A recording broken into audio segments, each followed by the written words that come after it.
इसमें शामिल हैं धारा 10 के अधिकृत शब्द, धारा 10 का भावार्थ यानी स्पष्टीकरण, धारा 10 की आवश्यकता क्यों पड़ी। भारतीय दंड संहिता की धारा 10। आइए देखते हैं भारतीय दंड संहिता में धारा 10 के बारे में क्या लिखा है।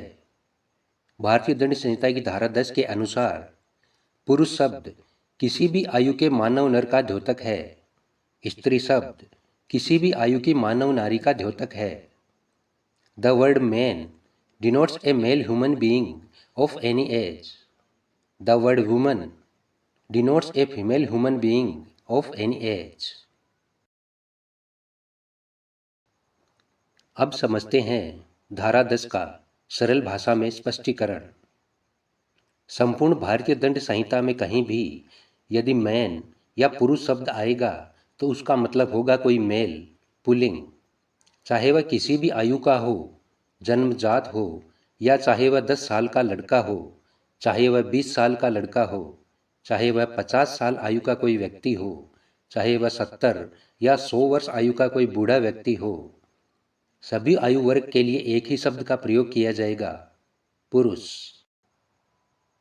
इसी प्रकार यदि भारतीय दंड संहिता में कहीं भी स्त्री शब्द आएगा तो उसका अर्थ 0 से अधिकतम आयु की महिला के लिए लागू होगा। नवजात शिशु, बालिका, किशोरी, वयस्क, वृद्ध हो या वयोवृद्ध महिला, सभी महिलाओं के लिए स्त्री शब्द का प्रयोग किया जाएगा। अब सवाल आता है कि भारतीय दंड संहिता में धारा 10 की आवश्यकता क्यों पड़ी। इसके लिए एक उदाहरण देखना पड़ेगा। मान लीजिए किसी व्यक्ति ने कोई 10 वर्ष की आयु की लड़की के साथ दुर्व्यवहार किया तो वह ये कह सकता है कि कानून में तो स्त्री शब्द लिखा है, बालिका नहीं है, अतः मुझ पर इस अपराध का दंड लागू नहीं होता है।